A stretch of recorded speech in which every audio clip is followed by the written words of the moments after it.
뉴스 헬리콥터를 타고 뉴스의 현장을 누비고 있습니다. 서울 여의도 상공을 날고 있는데요. 지난주부터 더불어민주당 당사에서는 농성이 있었습니다. 바로 세월호 참사 유가족들로 구성된 4.16 가족협의회와 백남기 대책위가 농성을 한 것입니다.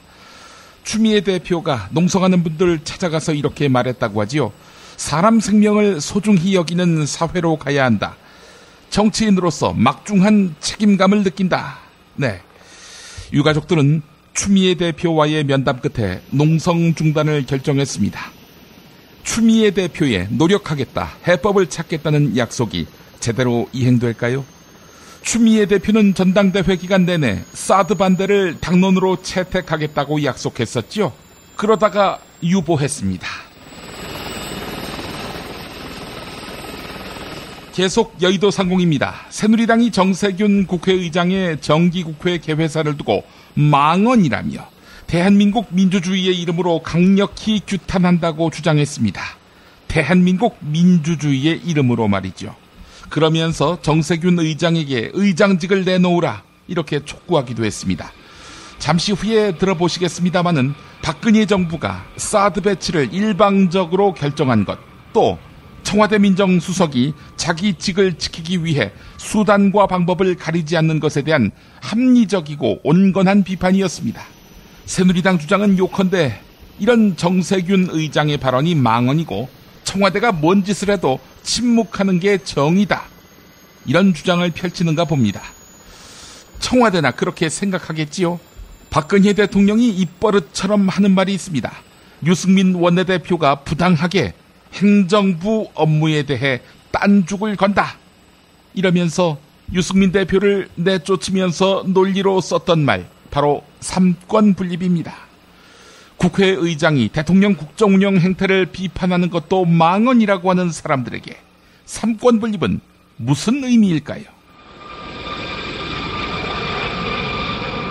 서울 동교동 상공을 날고 있습니다. 세월호 참사 당시 구조 작업을 했던 언딘의 김윤상 대표, 세월호 3차 청문회에 나왔습니다. 참사 수습 당시 컨트롤 타워가 없어서 중구난방이었다 이렇게 증언했습니다. 우리가 잠수사들을 부를 때 국가적 사태인데 부족하면 보상하겠다고 하고 고 김관홍 잠수사부터 다 불렀다. 그런데 지금 정부는 나 몰라라 한다 라면서 강한 불만을 토로하기도 했습니다. 세월호 때 정부가 팍팍 밀어준 언딘마저 이런 이야기를 하고 있네요. 네, 할 줄 아는 것은 정권 안보밖에 없지요. 박근혜 정권이 한 500여일 남았는데요. 아무 일 없이 지나가기를 천지신명께 바랄 뿐입니다. 네, 저는 광고 듣는 사이에 앵커석으로 자리를 옮기겠습니다.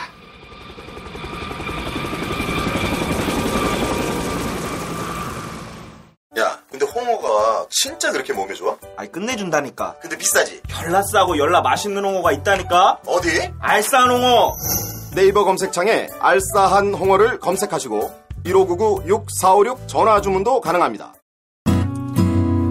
중고차 거래하면 일이 술술 잘 풀리는 조광래 중고차 1800-9538 고맙습니다.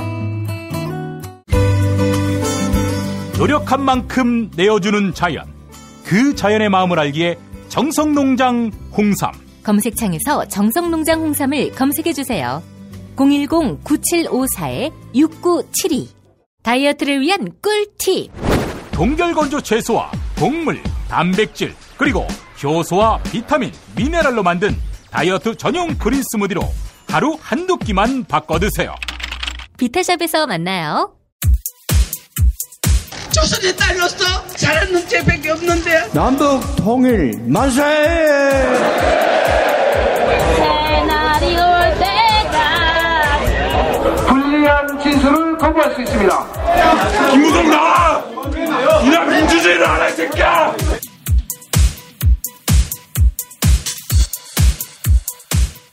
뉴스는 현장이다로 이어갑니다. 오늘 국회에서 정세균 국회의장의 정기국회 개회사가 있었습니다. 이 자리에서 정세균 국회의장은 국민의 목소리를 대변하겠다고 했습니다. 연일 논란이 커지고 있는 우병우 민정수석 사태에 대해서도 언급했고요. 사드 배치에 대한 정부의 태도도 강하게 질책했습니다. 여당이 망언이라고 하고 또 의장직 사퇴를 요구하게 된 개회사 내용 들어보시죠. 국회의장을 영어로 스피커라고 합니다. 상석에 앉아 위엄을 지키는 체어맨이 아니라 국민의 목소리를 대변하는 스피커인 것입니다. 그런 취지에서 한 말씀 드리겠습니다. 제 개인의 목소리가 아닌 국민의 목소리라고 생각하고 들어주시기 바랍니다. 최근 청와대 민정수석과 관련한 논란은 국민 여러분께 참으로 부끄럽고 민망한 일입니다.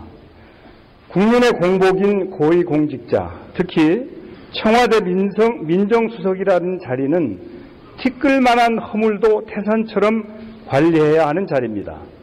청와대 민정수석은 실질적으로 검찰에 대한 영향력을 크게 행사하는 자리입니다. 그런데 그 당사자가 그 직을 유지한 채 검찰 수사를 받아야 하는 상황을 국민들은 어떻게 이해해야 합니까? 저는 최근 우리 사회 권력자들의 특권, 공직사에 아직 남아있는 부정과 부패를 보면서 이제 더 이상 고위공직자를 대상으로 하는 수사기관의 신설을 미뤄서는 안 된다고 판단했습니다. 최근 사드 배치와 관련한 정부의 태도는 우리 주도의 북핵 대응이라는 측면에서 동의하기 어려운 부분이 있습니다.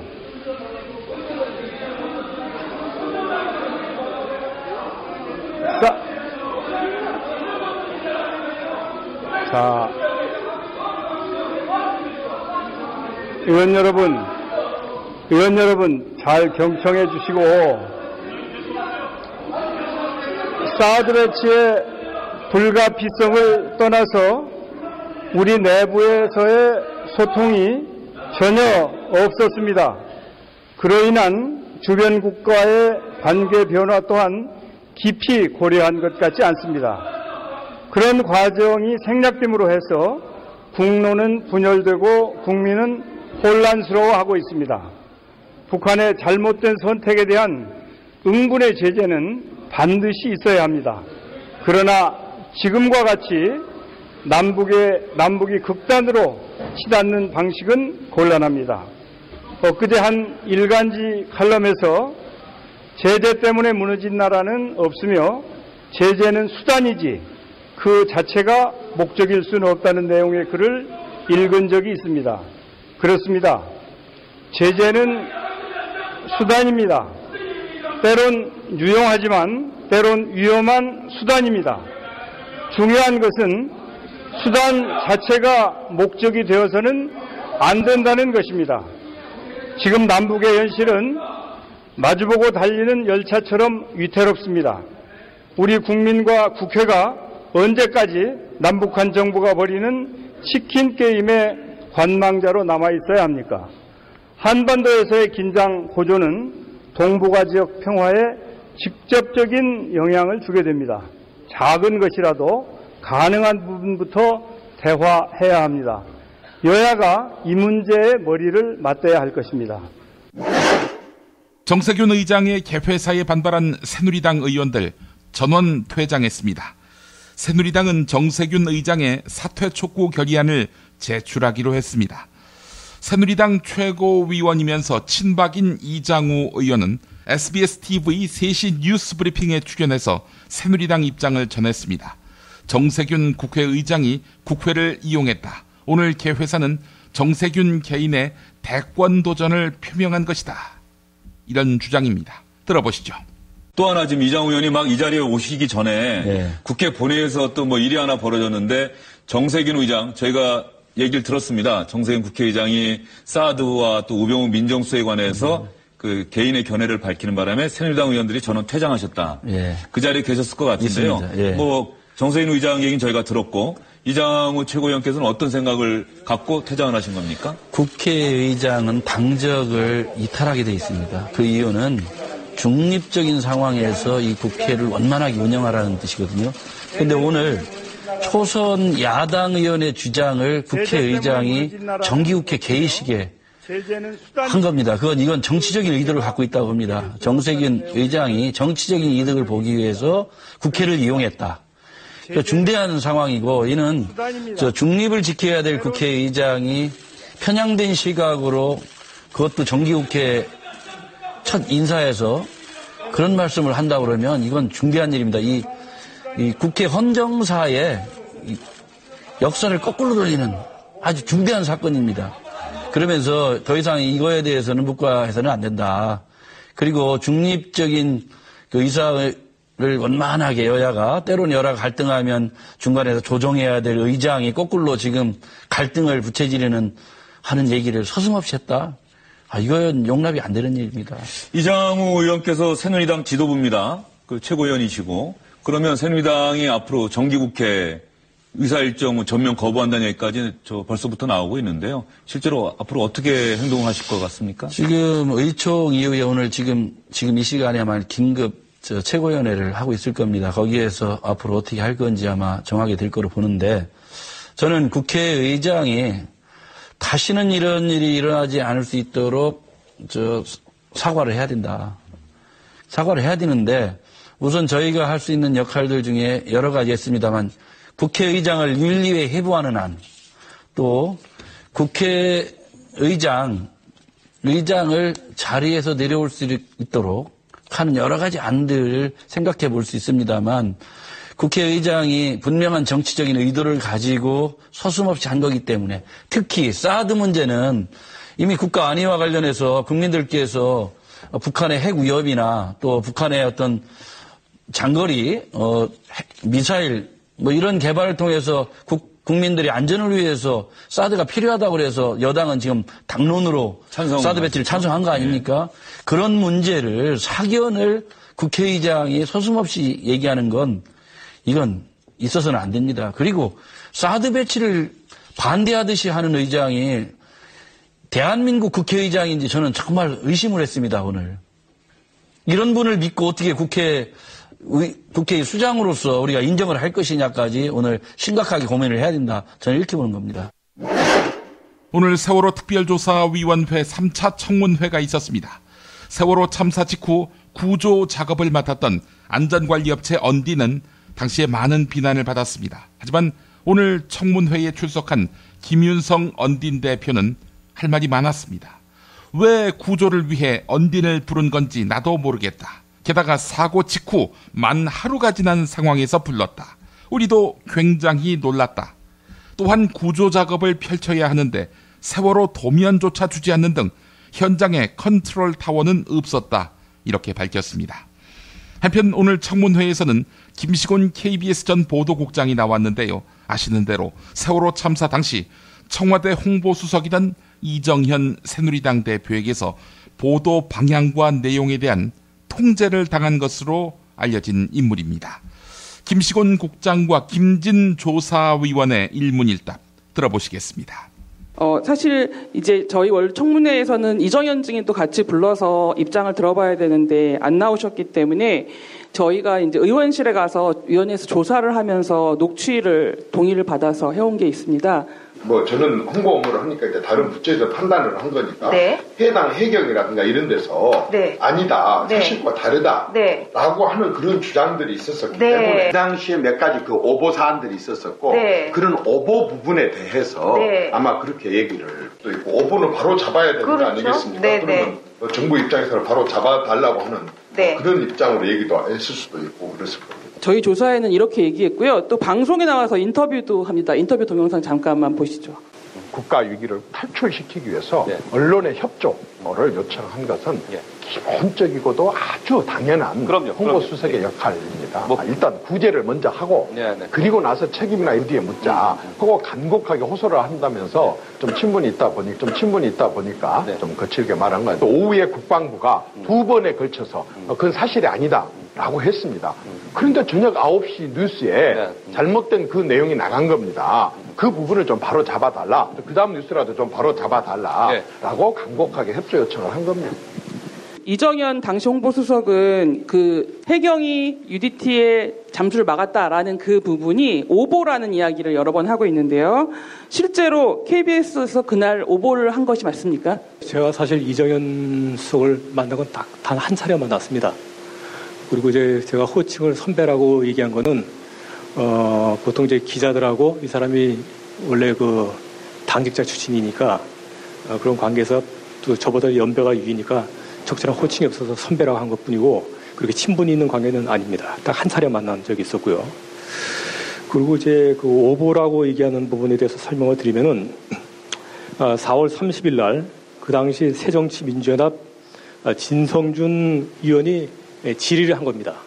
그 잠수 투입에 대해서 질의를 한 건데 이거에 대해서 해군이 질의에 대한 답변 자료를 제출합니다. 그러니까 답변 자료가 있었고 그 이후에 이 답변 자료가 어떻게 돼 있냐면은 해경이 현장을 통제하다 보니까 해군의 정예위원들이 잠수를 하지 못했다 이런 답변 자료였는데 이거에 대해서 이제 국방부하고 이제 위에서 이제 해군은 문책을 하니까 해군이 나중에 이거에 대해서 해명 자료를 냅니다. 그러니까 답변 자료가 1차적으로 나온 거고요. 그거에 대해서는 해명 자료가 두 번째로 나온 건데 이 자료에 대해서 저희가 그 객관적으로 쭉 판단을 해보니까 당시에 국방부 출입기자 답변도 그랬고 당시에 정치부장 답변도 제가 그때 들었던 걸로 기억하는데 이 해군의 해명 자료는 한마디로 위에서부터 문책이 내려오니까 그걸 갖다가 무마하기 위해서 낸 자료일 뿐이고 팩트에 사실에 근거한 거는 진성준 의원 질의에 대한 답변 자료가 팩트에 가깝다 이런 보고를 받은 적이 있었고요. 그리고 이날 저희가 이걸 시리즈로 톱에서부터 4곡지를 갖다가 하는데요. 제일 첫 번째 리포트에서 보게 되면은 뒷부분에 구조 당국 관계자 이런 인터뷰가 나옵니다. 여기 이제 이 사람의 신변을 보호하기 위해서 음성 변조를 했는데 답변 내용이 뭐냐면은 정부가 해경에게 지휘권을 줬으니까 해군은 해경이 시키는 대로 할 수밖에 없는 상황이었습니다. 이런 현장 인터뷰가 있습니다. 그러니까 그 답변 자료와 일치하는 그런 우리가 녹취를 현장 취재를 해서 녹취를 딴 것이었고요. 그래서 이거는 오보가 전혀 아니고요. 그리고 해명 자료는 해군이 이 정부 부처 간에 조율이 안 된 상태에서 그냥 그 사실에 근거해서 답변 자료를 낸 거에 대한 문책 때문에 부득이 냈던 해명 자료를 알고 있습니다. 그래서 저희가 이런 객관적인 사실을 갖다 근거로 해서 이거는 반영할 필요가 없겠다. 이거는 무시해도 되겠다. 이런 판단에 따라서 보도를 한 겁니다. 그 오보는 없었다는 말씀이시고 이재명 경기도 성남시장은 지난 6월에 열흘 넘게 단식했었지요. 정부가 재정을 빌미로 부당하게 지방자치제도를 탄압하는 것에 항의하는 것이었습니다. 어제 전해드린 대로 성남시를 제외한 경기도 30개 시군은 주민세를 최고 세율인 10,000원으로 인상했습니다. 이재명 성남시장은 SBS 라디오 박진호의 시사전망대에 출연해서 주민세를 인상하지 않은 이유를 설명했습니다. 주민세는 가난한 사람이든 부자인 사람이든 똑같은 금액의 세금을 낸다. 소득 재분배 효과가 없다. 사실상 간접 증세를 하는 것이다. 네, 이런 취지가 있었네요. 들어보시겠습니다. 요즘에는 그 차기 대선 주자 여론조사 여기도 좀 올라오시던데 어떻게 생각하세요? 의도하신 겁니까 이거? 국민들께서 그런 기대를 해주시니까 좀 황송하지요. 네. 자, 주민세가 지역마다 조금씩 세율이 다르잖아요. 우선 네. 성남시 주민세는 얼마인가요? 지금 현재 이제 최고 세율이 10,000원으로 되어 있는데 네. 저희는 4,000원 지금 현재 받고 있습니다. 4,000원이요. 네네. 예.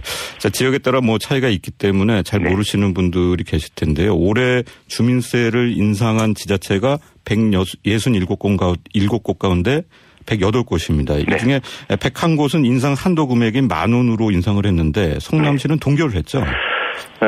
저희는 행자부에서 이제 계속 이제 올려라, 안 올리면 불이익 주겠다 이렇게 지금 강요하고 있는데요.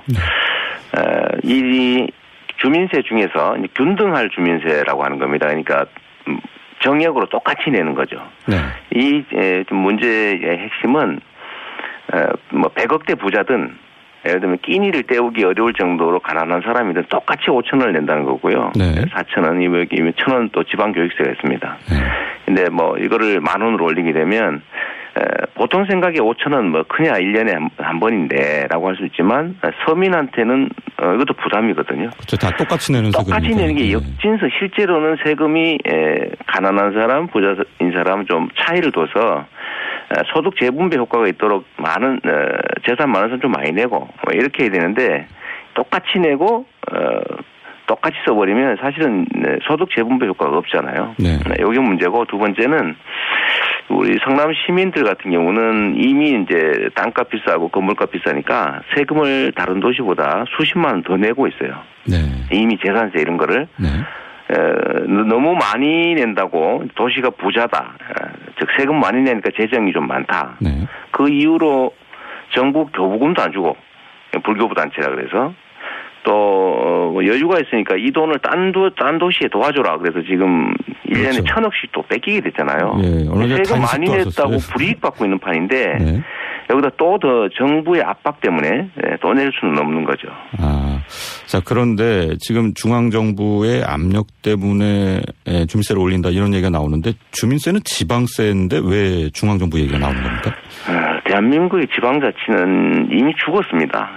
정부가 시키면 시키는 대로 하고 하지 말라면 못하고 하라는 것만 하고 이렇게 됐는데 세금도 마찬가지로 지금 지방자치단체 재정이 어려워진 이유는 뭐 다 아시다시피 정부가 내야 될 돈 뭐 기초연금이니 이런 거 다 지방자치단체에 떠넘기고 또 정부가 해야 될 일 지방자치단체에 돈 안 주고 시키고 뭐 세금 걷는 거 이런 것도 지방자치단체에 국세 걷는 걸 정부가 해야 될 거 아닙니까? 그런 걸 지방자치단체에 일부 시켜놓고 그 비용도 안 주고 이렇게 하다 보니까 지방자치단체가 좀 재정이 어려워졌는데 그러면 원래 뺏어간 걸 되돌려 주든지 해야 되는데 지방자치단체가 어렵다고 하니까 그 책임을 주민들한테 떠넘기고 있는 거예요. 근데 지방자치단체 입장에서는 아까 말씀드렸던 이유로 세금 올리는 게 옳지 않으니까 좀 버티고 있었던 건데 정부에서 이제 압박을 하기 시작한 거죠. 네. 정부에서 교부세를 주고 있는데 그 교부세를 덜 주겠다. 안 올리면은 뭐 깎겠다 이러니까 자치단체들이 올리고 싶지 않은데도 안 올릴 수가 없는 거죠. 네. 성남시나 서울시 같은 경우는 그래도 정부의 교부세를 받지 않고 있으니까 시키는 대로 안 할 수가 좀 있거든요. 그래도 저희가 이번에 안 하겠다고 하는 것이 정부의 강요에 의해서는 하지 않겠다 그런 뜻입니다. 이거 언젠가는 뭐 올려야 되겠죠. 4,000원 물가도 계속 오르니까. 그러나 이런 방식으로 정부가 시키면 시키는 대로 하는 지방자치를 부정하는 방식으로 지방자치단체를 마치 정부의 산하기관이나 뭐 자기들의 부하처럼 여기는 이런 행태에 따라서 저희가 일괄적으로 올리고 이런 것은 못하겠다 이렇게 하고 있는 겁니다. 사실상 간접 증세를 하고 있는 거죠. 정부가 지방자치단체에 재정 부담을 떠넘기고 지방자치단체가 어려우니까 자기들이 뺏어간 거 돌려주지 않으면서 주민들에게 그걸 또 메우게 하는 정말로 부도덕하다고 할 수 있습니다. 앞서 말씀드렸지만은 행정자치부는 이제 오늘 시사전망대의 인터뷰 요청에는 응하지 않았는데 이 행자부 측에서 인상을 권고한 적이 없다 이렇게 설명을 하고 있는데 어떻게 보세요? 참 제가 할 말이 없는데요. 나쁘게 얘기하면 권고한 게 아니라 강요했으니까 권고는 아니다 그런지는 모르겠어요. 그런데 행자부 정말 거짓말 많이 합니다. 제가 오죽하면 행자부 장관 고소하려고 그랬겠어요. 이게 정부 당국자들이 국민을 상대로 그런 거짓말을 하면 안 되죠. 이미 정부가 공식 발표를 했어요. 이거 주민세를 최고 세율까지 올리지 않으면 교부세를 불이익을 주겠다라고 발표했어요.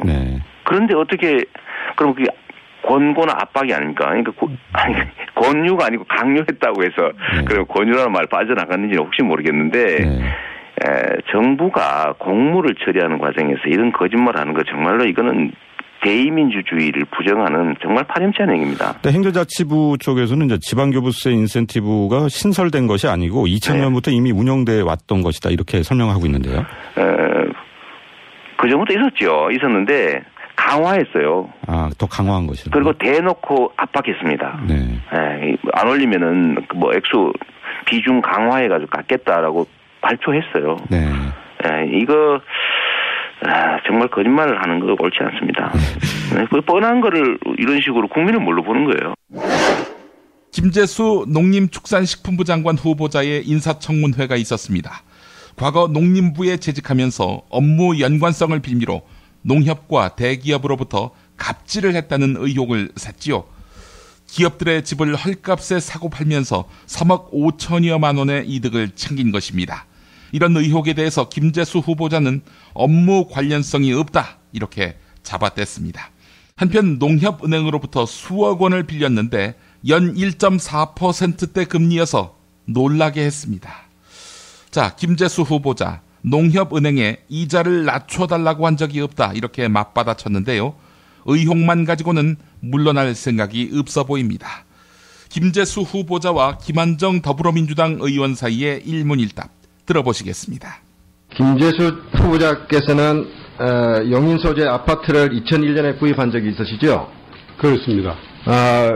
몇 평짜리 아파트였습니까? 62평짜리 연립주택을 2001년에 구입했습니다. 그 당시 분양 평수는 88평으로 나와 있는데 왜 장관님은 62평이라고 그러십니까? 아마 총 공급 면적을 하는데 최근에 그 공용 면적을 제외하고 실평수로 전부 다 통일을 하는 추세이기 때문에 그렇게 제가 말씀드립니다. 60평짜리 연립주택이라고 이야기하시는데 당시 분양 광고를 보면은 오직 36분만을 위한 작품이고 천연 옥과 대리석을 이용한 욕조, 독일산 최고급 주방가구 인테리어, 수지 1, 2지구를 통틀어 유일한 고급 빌라라고 이렇게 광고가 되는데 허위 광고입니까? 그걸 어떻게 생각하세요? 이런 겁니다. 지금 언론에서 여러 가지 보도가 되는 거 알고 계시죠? 네. 지금 대한민국 국민들이 88평 호화 빌라라고 다들 이야기하고 있는 아파트를 후보자께서는 60평짜리 연립주택이라고 이야기를 하고 있습니다. 난 이 간격 자체가 오늘의 인사청문회에서 가장 중요한 문제점이라는 것을 먼저 전제하고, 자, 그리고 2006년에 이 아파트를 매각을 했죠? 그렇습니다. 자, 5년 동안의 시세 차익 얼마나 올렸습니까? 기억하십니까? 예, 제가 미국에 근무하면서 대리인이 매각을 했는데 8억 700만 원 정도로 매각을 했습니다. 얼마에 사셨습니까? 분양가보다 훨씬 낮은 가로 매입이 분양이 안 됐기 때문에 저가로 매입을 했습니다. 4억 얼마인가. 예. 그때 본인 돈 얼마 들어갔습니까? 저 농협에 융자를 얻어가지고 제가 한 4억 이상이 융자 금액 들어갔습니다.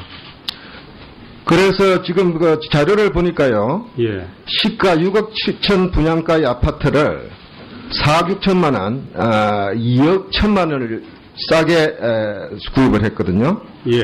그때 그 매입금의 98%를 전액 농협은행에서 대출을 받았어요. 네, 그렇습니다. 그래서 거의 본인 돈은 한 1천만 원 정도밖에 안 들어간 것으로 기록에 나오는데 맞습니까?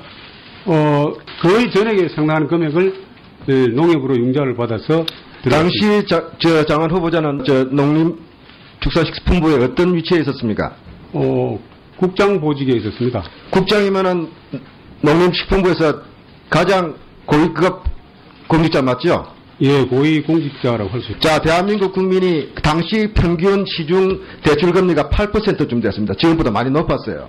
대한민국 국민 중에 1.4%로 4억 5천만 원을 은행에서 빌려서 집을 구입할 수 있는 사람들이 과연 몇 %가 된다고 생각하십니까?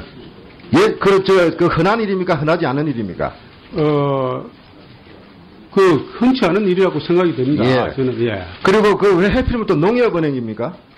농협은행은. 자, 농림축산부하고 농협하고 상관이 있습니까? 없습니까? 농림부의 가장 고위직인 공직자로 계실 때 농협에 영향력이 있다고 생각하십니까? 없다고 생각합니까? 기다 아니다만 이야기 좀 해보십시오. 농협에 영향력을 행사해서 금리를 조정할 수 있는 위치에 있지 않습니다. 금리는 농협에서 자체 심사위원회에서 엄격한 절차를 거쳐서 하는 거지. 저희가 국장이 전화하고 부탁한다고. 전화하고 안 하고가 아니죠. 전화를 하든 안 하든 간에 그 지위에 있고 그런 직책에 있으시면은 이해 충돌이 생기거나 뭐라 그럴까 영향을 간접적으로도 행사할 수 있다면은 피해야 되는 것이 공직윤리 아닌가요? 자, 공직윤리법 한번 혹시 읽어보셨어요? 예, 기본적으로는 대한민국은 법치국가 아닙니까? 공직윤리법에 뭐라고 나와 있습니까? 공직윤리법 2조 2항 읽어드릴까요? 이해충돌 방제 의무가 있습니다. 공직자는 자신이 수행하는 직무가 자기의 재산상 이해와 관련되어 공정한 직무 수행이 어려운 상황이 일어나지 않도록 해야 한다는 게 나와 있습니다. 예, 오늘 의원님 지적하신 것을 아주 마음 깊이 새기겠습니다. 제가 불법 부당한 회의를 하지 않았다 하더라도 국민의 눈높이에 맞춰 나가는 것이 기본적으로 공직자의 도리라고 생각을 합니다. 그런 부분에서 일부 미흡한 점이 있었으면은 제가 이 자리를 빌어서 송구스럽게 생각하고 앞으로 가혹한 자세로 저희 몸가짐을 바로잡도록 하겠습니다. 미궁 장사랑, 요건 내가 할 말이 있어요. 똥은 싸고 다니냐? 미치도록 싸고 싶다. 빅동의 추억. 미궁 장사랑! 구렁이 똥 이뻤다. 장이 살아야 내 몸이 산다. 혈중 콜레스테롤 개선과 배변 활동에 도움을 주는 건강기능식품입니다. 빅동의 추억. 미궁 장사랑. 지금 검색창에 미궁 장사랑을 검색하세요. 이건 제가 써보니까 효과가 있는 것 같아요. 남녀노소, 좌파, 우파 모두에게 미궁 장사랑이 빅동의 추억을 찾아드립니다. 지금 검색창에 미궁 장사랑을 검색하세요. 엄마, 나 가게 안 하고 싶은데. 너 가게 해봤니? 너 음식 만들어봤니? 인테리어는? 집기는? 일할 사람은? 운영은? 가게 자리는? 세금은? 너 돈이 있니? 나는 요술램프 몬스터 셰프다. 네가 원하는 모든 것을 들어주마. 맛집의 맛을 똑같이 만들어줄 수 있어요? 맛뿐만 아니라 돈과 청음의 모든 비법을 알려주겠노라. 야하! 이젠 걱정 고민 끝! 네이버 검색창에 몬스터 셰프라고 쳐주세요. 상담 문의 02-458-8838 몬스터 셰프. 가장 싸게 안전하게 문자 발송 서비스의 지존 다이렉트 SMS. 매일 아침 그날의 최저가를 반영합니다. 인터넷 최저가가 아니면 차액을 100배로 보상합니다. 다이렉트 SMS. 정권교체를 함께 염원하는 직원들로 똘똘 뭉친 판촉물회사 네피알로 삼행시 갑니다. 내가 아는 사업이나 행사를 PR하기 위한 알짜배기 판촉물 회사. 선물, 기념품, 답례품을 구하신다면 우리 편 회사 네피알을 찾아주세요. 3만 가지가 넘는 물품을 대기해놓고 있습니다. 네피알로 인터넷 검색창에 입력하시거나 032-519-4800으로 연락주세요. 카카오톡 아이디는 네피알입니다. 팟캐스트 듣고 연락주시면 더 깎아드립니다.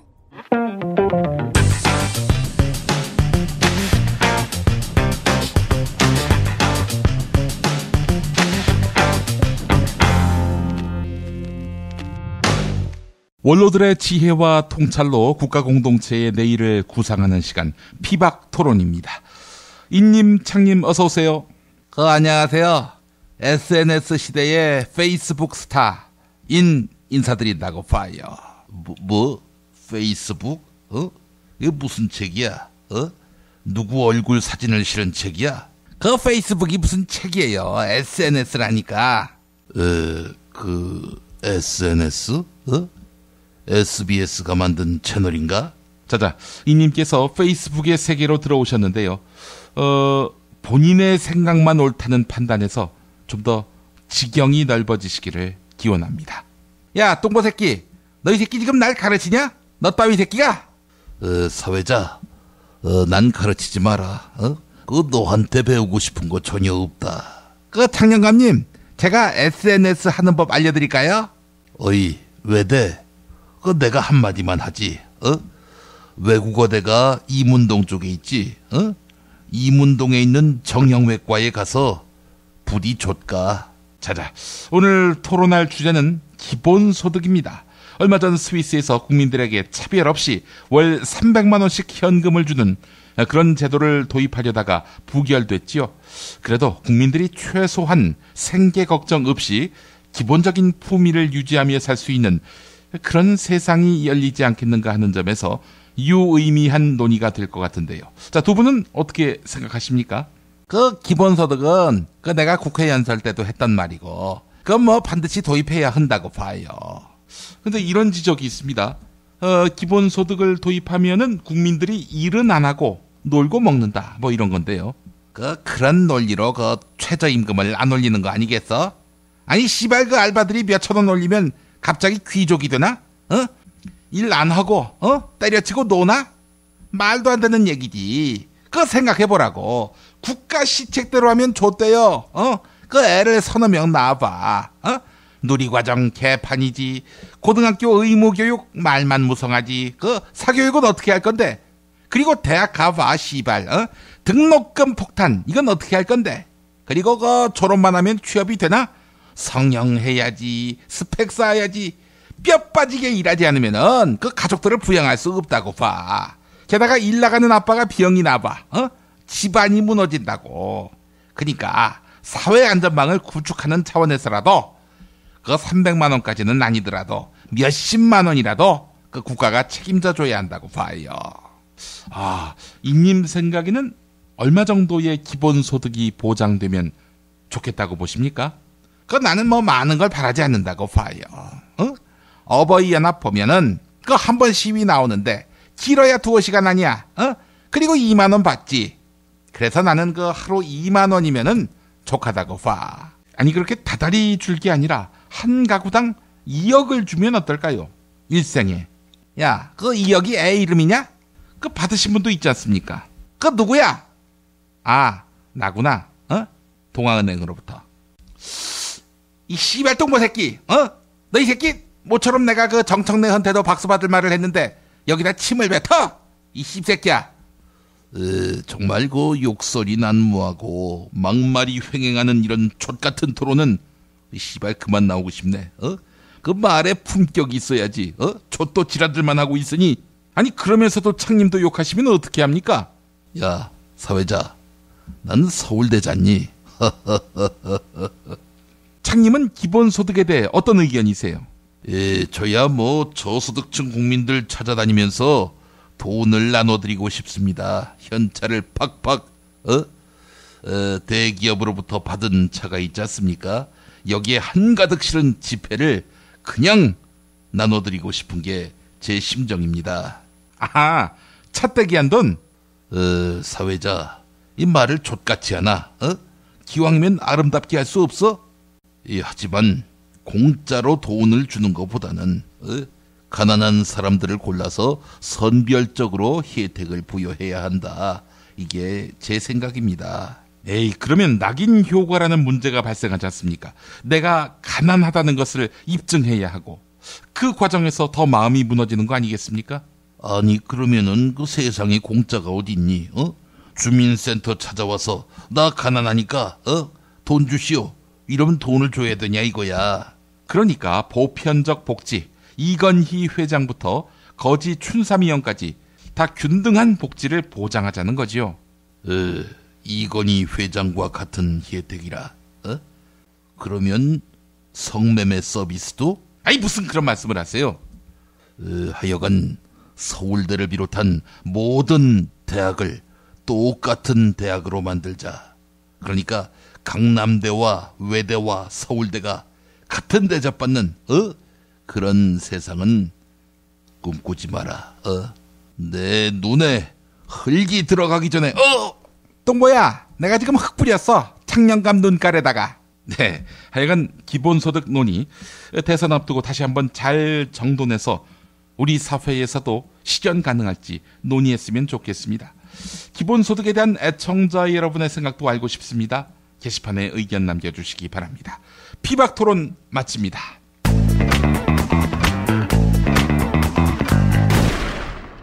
박근혜 왜 저러지? 문재인, 김무성, 안철수는 또 왜 저러지? 뉴스로는 알 수 없는 진짜 정치 현장 이야기. 한겨레 정치팀 기자들이 취재 수첩을 낱낱이 공개합니다. 본격 정치관찰 팟캐스트.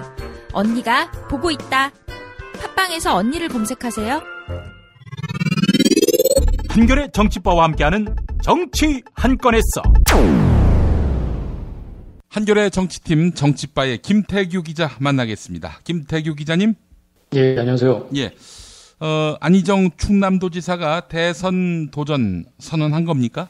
예, 그렇다고 봐야 될 것 같습니다. 자신의 페이스북에 나는 뛰어넘을 것입니다. 라는 사실상 제목으로 이제 글을 하나 올렸는데요. 예. 어떤 내용이냐면, 김대중 노무현의 못다 이룬 역사를 완성하고자 노력하겠다 이렇게 얘기했습니다. 사실상 대선 도전을 선언했다, 이렇게 출사표다 이렇게 봐도 될 것 같습니다. 내용을 좀 더 살펴보면 동교동도, 친노도, 친문도, 비문도, 그리고 고향도, 지역도 뛰어넘겠다. 그리고 대한민국 근현대사 100여 년의 시간도 뛰어넘어 극복하겠다. 이렇게 얘기를 했고요. 예. 이런 얘기가 또 인상적이었는데, 김대중과 노무현은 국민 통합을 이야기했습니다. 그분들을 사랑하는 일이 타인을 미워하는 일이 된다면 그것은 그분들을 사랑하고 존경하는 자세도 아니며 스승을 뛰어넘어야 하는 후예의 자세도 아닐 것입니다. 이렇게 얘기했습니다. 예. 지금 이른바 동교동계와 친노가 사실상 분열을 해서 국민의당, 더불어민주당 이렇게 있는 거 아니겠습니까? 그리고 서로 상당히 그 감정의 골도 상당히 깊고요. 그런 양쪽의 갈등을 이제 애둘러 이제 좀 지적을 한 거라고 보여지고요. 그러면서 안희정 지사는 전봉준, 이승만, 박정희, 김구, 조봉암, 김대중, 김영삼, 노무현을 다 거명하고 그분들은 모든 것을 걸고 새로운 미래를 향해 도전했다. 나는 그 역사를 이어받고 그 역사를 한 걸음 더 전진시켜낼 것이다. 이렇게 글을 마쳤습니다. 예. 그 기사를 제가 이제 썼는데 상당히 반응이 뜨겁더라고요. 그래서 제가 느낀 거는 어쨌든 이번 전당대회 결과로 친문 세력 그리고 이른바 다 게임 끝난 거 아니냐, 문재인으로 결정된 거 아니냐 이런 이제 얘기들을 많이 하는데 이쪽 그 이른바 친문 세력에서의 반론은 뭐냐면 이분들이 그 나름의 다 그 집권 전략을 갖고 또 다른 후보가 있는지 탐색을 하는 거지. 이 사람들이 다 문재인을 지지를 하고 게임이 끝났다고 얘기하는 건 말이 안 된다. 그렇게 얘기들 하거든요. 예. 근데 이분들은 어쨌든 이렇게 새로운 인물들, 그 잠재적인 대선 후보들이 움직이길 기다리고 있었고, 그 이런 움직임에 대해서 상당히 좀 기다리고 있던 차에 그런 움직임이 있으니까 상당히 폭발적으로 반응을 한 게 아닌가, 그런 생각이 들었습니다.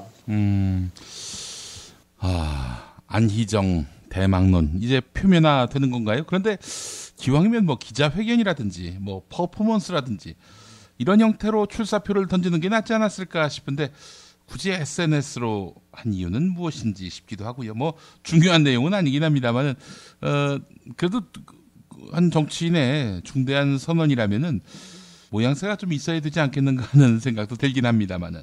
지금 이제 SNS 시대고요. 워낙 SNS에서 여론이 워낙 잘 이제 전달이 되는 상황인 것이고, 내용을 보면 이제 제가 선언이라는 표현을 했지만 정말로 선언적인 상황이거든요. 그러니까 구체적으로 내가 대선에 도전하겠다 이게 아니고 이제 그런 뉘앙스를 풍기고 선언적인 그 말들이기 때문에 이 정도는 딱 SNS에서 하는 게 좋고요. 일단 이렇게 먼저 국민들한테 힌트를 주고 나중에 어떤 공식적인 자리에서 더 진전된 메시지를 꺼내려고 하는 게 아닌가, 그렇게 추측이 됩니다. 예. 기반 다지기라고 봐야 되겠네요, 한마디로. 네, 그렇습니다. 알겠습니다. 어쨌든 김부겸 의원도 그 전당대회 이후에 이제는 대선 주자들이 적극적으로 움직여야 할 때다 그렇게 얘기를 했고 거기에 화답하듯 안희정 지사도 이렇게 나왔고요. 그래서 약간 좀 경기 게임 다 끝났다는 그런 패배주의에 젖어 있던 더불어민주당 내의 어떤 그런 역동성을 살리는 그런 계기가 되지 않을까 싶습니다. 알겠습니다. 자, 정세균 국회의장이 우병우 사태에 대해서 비판적인 입장을 내서 또 주목을 받고 있는데 3부 요인 아닙니까? 국회의장이면 우리나라 권력의 한 축이기도 한데 정세균 의장이 어떻게 비판했는지 또 비판의 파장이 얼마나 번질 것인지 이게 또 주목이 됩니다. 예, 오늘 정기국회 개회사에서 상당히 비판적인 발언을 했는데요. 그 전에 뭐 우병우 수석에 대해서 문제가 있다 그런 얘기를 이제 사석에서 얘기를 했지만 어쨌든 이 정기국회 개회사를 하는 자리, 그러니까 3부 요인 입법부의 수장으로서 이런 내용을 얘기했다는 것 자체가 상당히 좀 이례적이고 좀 무게감이 느껴집니다. 어떻게 얘기를 했냐면 이렇게 얘기를 했는데요. 국회의장을 영어로 스피커라고 한다. 상석에 앉아 위엄을 지키는 체어맨이 아니라 국민의 목소리를 대변하는 스피커다. 그런 취지에서 쓴소리를 좀 하겠다 이렇게 운을 뗐고요. 예. 이어서 국민의 공복인 고위공직자, 특히 청와대 민정수석이라는 자리는 티끌만한 허물도 태산처럼 관리해야 하고 검찰에 대한 영향력을 크게 행사하는 자리다. 그런데 그 당사자가 그 직을 유지한 채 검찰 수사를 받아야 하는 상황을 국민들은 어떻게 이해해야 하나 이렇게 일갈했습니다. 예. 그러면서 조금 더 비판의 강도를 높였습니다. 최근 우병우 민정수석과 관련한 논란은 국민 여러분께 참으로 부끄럽고 민망한 일이다. 제 개인의 목소리가 아닌 국민의 목소리라 생각하고 들어주시기 바란다고 덧붙였습니다. 예. 사실상 박근혜 대통령을 향해서 얘기를 한 거죠. 이게 말이 되느냐. 당신이 빨리 결단해서 우병우를 끌어내리고 자연인 신부에서 수사를 받게 하라. 입법부 수장인 정세균 국회의장이 국회 개회식 자리에서 박근혜 대통령을 향해서 사실상의 충고, 조언을 한 것이고요. 또 이런 얘기도 이제 덧붙였습니다. 최근 추경안 처리 과정이나 청문회를 둘러싼 여야 갈등, 청와대 민정수석을 둘러싼 난맥상 등 일련의 상황들을 접하면서 우리 국회와 정치의 권능이 제대로 작동되지 못하고 있다는 답답함을 느꼈다. 국회의원은 국민의 편에 서서 잘못된 것은 잘못이라고 말할 수 있어야 한다. 이렇게 얘기했습니다. 예. 이것은 지금 우병우 문제에 대해서 아무 말도 못하고 숨죽이고 있는 새누리당 지도부, 친박 뭐 이런 사람들에 대해서 따끔한 회초리를 가한 발언이라고 볼 수 있겠죠. 예. 뭐 이거에 대해서 청와대가 뭐라 가타부타 코멘트가 없죠? 지금 발언한 지 얼마 안 돼서요. 그런데 우리 지금 청와대 수준이라면 청와대 그 관계자 멘트로 예. 상당히 좀 비열한 멘트를 하나 또 날려주지 않을까. 이거 권력 분립의 원칙에 어긋난다. 이딴 정도로 얘기를 하지 않을까. 네, 조심스럽게 예측을 해보고요. 예.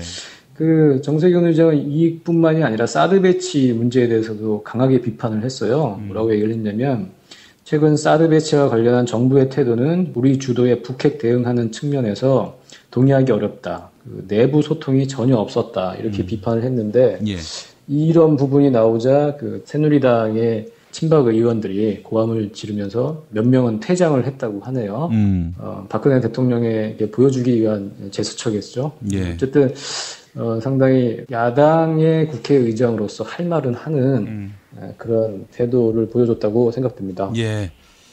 이거야말로 진정한 삼권 분립이죠. 서로 견제하고 또 그러면서 균형을 맞춰가는. 그런데 지금은 청와대가 입법부 특히 집권 여당을 신여로 여기고 있으니까 관계의 어떤 그런 대칭성이 무너지는 거 아니겠어요? 예, 국회 수장으로서 정부의 잘못, 청와대, 대통령의 잘못을 이 정도 얘기할 수 있는 거 아니겠습니까? 이런 게 그야말로 삼권 분립, 권력 분립의 풍경이라고 할 수 있겠죠. 알겠습니다. 추미애 더불어민주당 새 대표가 김종인 전 대표를 만났다고 하는데 사실 이 전당대회 전만 해도 서로 날선 그런 비판을 주고받지 않았습니까? 예, 그렇습니다. 전당대회 캠페인 과정에서 추미애 대표는 김종인 전 대표가 당시 노무현 대통령 탄핵 사건 당시에 민주당의 탄핵 여론을 잘못 이끌었다. 이렇게 김종인 책임론을 제기해서 예. 상당히 이제 갈등 관계가 형성이 됐었는데요. 오늘 오전에 이제 아침 식사를 함께 했습니다. 예. 전현직 최고위원들, 그러니까 김종인 비상대책위원회 대표와 당시 비대위원들, 그리고 새롭게 진영이 짜여진 추미애 체제의 최고위원들이 함께 아침 식사를 했는데요. 이 자리에서 추미애 대표는 이렇게 얘기를 했습니다. 그간에 잘 되자고 하는 이야기가 정돈이 안 된 채로 흘러갔다면 이해를 해달라. 이렇게 얘기를 했습니다. 그러니까 탄핵과 관련된 여러 가지 이야기가 있었는데 이 부분에 대해서 정돈이 안 된 채로 이렇게 전달이 됐으면 유감이다 이렇게 표명을 한 거고요. 그러면서 전반적으로 분위기는 좋았습니다. 추미애 대표는 김종인 전 대표한테 4.13 총선 이후 논란 없이 당을 잘 이끌어 주셔서 감사하다. 집권을 향한 단일한 목표 속에 대표님의 많은 지도 편달을 부탁드린다. 이렇게 김종인 전 대표 앞에서 이제 깍듯하게 이제 예우를 차린 거죠. 김종인 전 대표를 어쨌든 어른으로서 모시고 그 내년 정권 교체를 위해서 함께 힘을 합치자 이런 이제 통합 행보를 이제 보인 것이라고 할 수 있겠고요. 이런 얘기도 했습니다. 수시로 고견을 여쭈면서 이어달리기를 한다는 자세로 하겠다. 이어달리기라는 표현을 하면서 그간에 잘했던 뭐 당의 운영이나 이런 것을 계속 이어서 잘 운영을 하겠다 이렇게 얘기를 했고, 김종인 전 대표도 이렇게 화답을 했습니다. 내년 대선까지 경제 민주화 관련 법안들 가운데 상징적인 것들을 반드시 통과시켜야 한다. 경제 민주화에 대한 국민들의 인식이 강해진 만큼 그 점을 우리가 잘 이끌면 내년 대선까지 큰 무리 없이 갈 수 있지 않나 생각한다. 이렇게 화답했습니다. 예. 뭐 분위기 좋네요. 예. 예, 뭐 일단은 당 대표가 됐으니까 당의 여러 가지 세력들을 다 아우르고 통합을 해서 이렇게 가는 게 맞겠죠.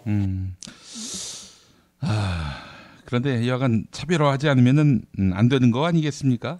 지금 더불어민주당이. 뭐, 예, 같이 가면서 차별화할 건 차별화하고, 예, 어쨌든 그러면서도 안고 가는 게 중요하지 않을까 싶습니다. 예, 알겠습니다.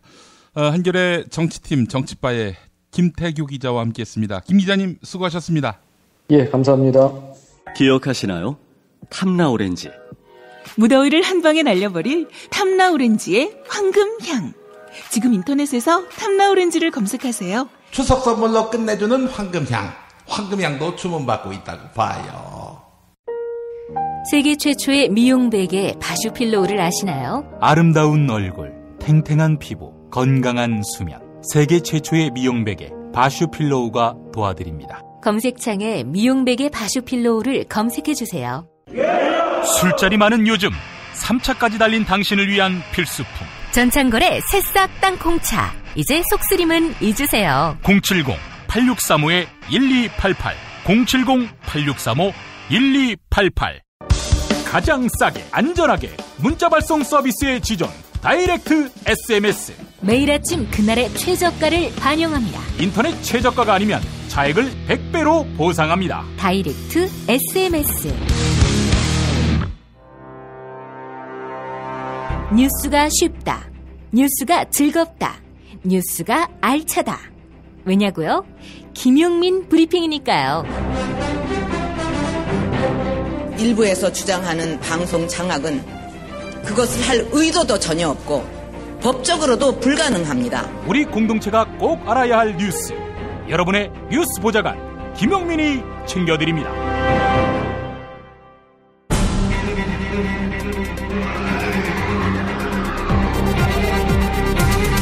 본격 정치 논평. 목요일에는 최광희 영화평론가 만나겠습니다. 최 평론가님. 네, 안녕하세요. 예. 자, 이번 주 어떤 영화 보기로 했었죠? 덕혜옹주라는 영화에 대해서 얘기를 나누기로 했죠. 지난 8월 3일에 개봉을 했는데 박스오피스 스코어를 보니까 어제까지 540만 명이 들었습니다. 이 정도면 꽤 흥행해서 성공을 거뒀다 이렇게 평가할 수 있을 것 같아요. 예. 이 영화 허진호 감독이 만들었나요? 네, 허진호 감독 뭐 잘 아시다시피 8월의 크리스마스라든가 봄날은 간다 같은 그 멜로 영화를 아주 잘 만드는 그런 감독으로 잘 알려져 있죠. 예. 근데 이번에 사실상 처음으로 우리나라 시대극에 도전을 했습니다. 예. 이 허진호 감독 이게 상당히 다른 맥락에서의 영화인데 근데 이제 너무 각색했다는 설이 나와서 이거 역사 왜곡 아니냐 이런 얘기도 적지 않더군요. 그 역사를 소재로 삼은 영화의 경우에는요, 일반적으로 역사적 사실을 기둥 줄거리로 삼는데 거기에다가 이제 감독의 영화적인 상상력을 얹게 돼 있습니다. 허구가 이제 가미가 될 수밖에 없는데요. 그 드라마 라인을 이제 좀 더 극적으로 만들기 위해서죠. 근데 덕혜옹주 같은 경우에는 이제 실존 인물인데다가 한국 근현대사에 실제했던 인물이기 때문에. 사실상 그 허구를 지나치게 가미하게 되면은 관객들에게 오해를 불러일으킬 소지가 있거든요. 그런 부분에서 좀 조심했어야 하는데 불구하고 뭐랄까요, 그 극적인 효과를 좀 더 강화시키기 위해서 허진호 감독이 지나치게 영화적 상상력을 좀 많이 가미했다, 좀 과도하게 가미했다라고 하는 지적이 나오고 있어요. 예. 우리 최강희 평론가님 보시기에는 이 팩션이라고 하지 않습니까? 영화가 이제 역사적 사실을 다룰 때 일부분 각색할 수 있다 이렇게 말하는데 이 팩션의 그 범위, 그 한계선 그게 어디까지여야 한다고 보십니까? 역사적인 진실이 왜곡되는 선까지는 그 팩션에서 허구가 허용돼서는 안 된다라고 생각을 합니다. 아, 예. 뭐 이를테면은 고려 시대나 뭐 조선 시대 초기 뭐 아니면 삼국 시대라든가 뭐 이런 그 기록이 별로 남아 있지 않은 그런 상황에서 충분히 어떤 그 감독의 상상력이 허구로서 가미될 수 있겠는데요. 예전에 불꽃처럼 나비처럼이라는 영화 혹시 기억하시는지 모르겠습니다. 예. 그 영화가 이제 명성황후 시해 사건을 다룬 영화였고 수혜 씨가 명성황후로 등장했는데요. 예. 거기에 이제 조승우 씨가 수혜 씨를 짝사랑하는 그 호인 무사로 나와요. 근데 영화 속에 이제 흥선대원군이 명성황후에 대항하기 위해서 이모군란을 일으키지 않습니까? 예. 그 이모군란이라고 하는 것은 명성황후에 대항해서 이제 흥선대원군이 일으킨 사건이었는데 거기 그 이모군란을 제압했던 세력은 청나라 군대였습니다. 그 명성황후가 청나라 군대를 등에 업고 있었거든요. 그래서 청나라 군대가 그 이모군란을 제압을 하는데 그 영화 속에서 보면은 조승우 씨 혼자서 경복궁 앞에서 일당백으로 그 흥선대원군의 군대와 싸워요. 예. 이런 것은 안 되죠. 이거는 그 역사적 사실을 왜곡하는 거거든요. 예. 그러니까 이 영화 덕혜옹주 같은 경우에도 덕혜옹주의 실제 삶의 기둥줄거리는 실제와 좀 비슷합니다. 크게 다르지는 않아요. 일단 이를테면 덕혜옹주가 1912년에 태어났거든요. 예. 그 조선의 제26대 왕이자 대한제국의 초대 황제였죠. 고종 그리고 귀인 양씨. 그러니까 라인이에요. 궁궐 라인 사이에서 태어난 예. 고명딸이에요. 예. 1912년이면 아시다시피 1910년 경술국치 이후에 2년 뒤에 태어났습니다. 그 나라를 빼앗긴 황갑의 대한제국 황제가 그 나이에 정력도 좋으시지 어쨌든 막내딸을 보셨어요. 예. 그 막내딸을 봤는데 이게 이제 후궁의 딸인 경우에 그 후궁이나 아니면은 빈의 딸이 아닌 경우에는 공주라는 칭호를 안 내리죠. 옹주라고 부릅니다. 예, 예. 원래는 이제 복력당 아가씨라고 이제 불렸고 나중에는 이제 옹주라는 이름으로 이제 칭해졌는데 그 이분이 그 경성 일출공립심상소학교를 다녔는데요. 이게 일본이 세운 학교입니다. 여기서 이제 일본어를 공부를 했고요. 그 영화 속에서 보면은 그 기모노 입는 것을 거부하는 걸로 등장을 하는데요. 예. 이 학교에 다니면서 일본 옷을 입었습니다.